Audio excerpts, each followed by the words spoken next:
the time scale of a project. You're a fresh master's degree student. You're starting to learn all these techniques. You already sort of alluded to, a year until you had the sort of like playground to ask your questions, and probe the things you wanted to probe. So from time scale from start to playing around, getting results, to then writing up the results, to then presenting them, posting them in archive, or so what's the story there? What's that look? What is the lifetime of a project look like? My projects take no less than a year, I would say, approximately speaking. So I sort of publish a paper a year at this rate based on a sample size of two or three. My projects take time. I'm a very slow researcher. It's funny. There's a very famous mathematician, Cedric Villani. He's a field medalist, and he actually proved some very foundational results in the mathematical physics of classical stat mech. And his most famous theorem, the one that he's best known for, by his account, was 2 weeks from the inception of the idea with a collaborator to the proof and publication of the theorem.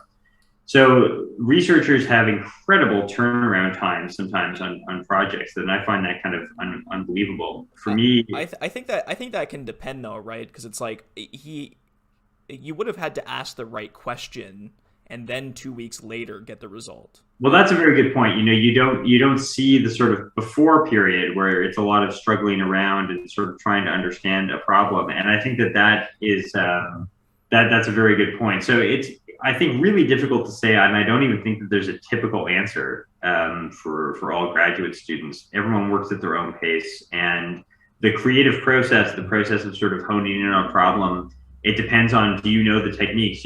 As a graduate student, it's a real opportunity for you to play around with learning different techniques. So when you start a project off, you might not know how to even implement the theoretical method or the computational method or the experimental method to answer your question. That adds a whole bunch of time to the problem, as opposed to, as a senior researcher with a bunch of techniques in your toolkit, you approach a problem and all of a sudden it unlocks for you right away because you had the right skill set going in. Yeah.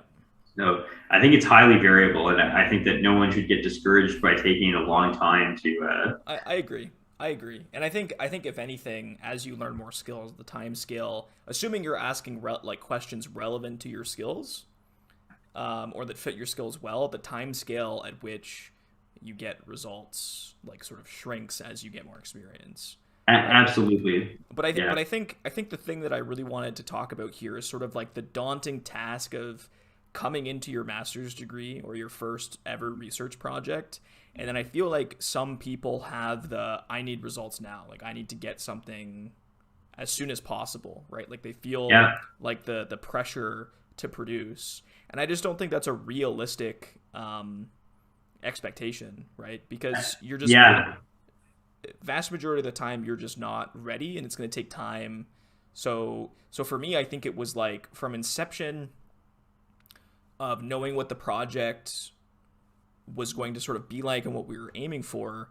It was probably like a year and a half, 2 years before the paper was finally published in a journal, right?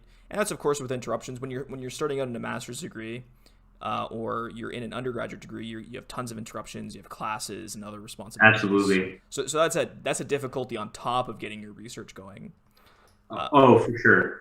So the expectation that you're going to walk in and immediately start, pumping out results, I mean, that's just it's something that a lot of people have, but it's just not reality for the vast majority of people, and that's completely okay.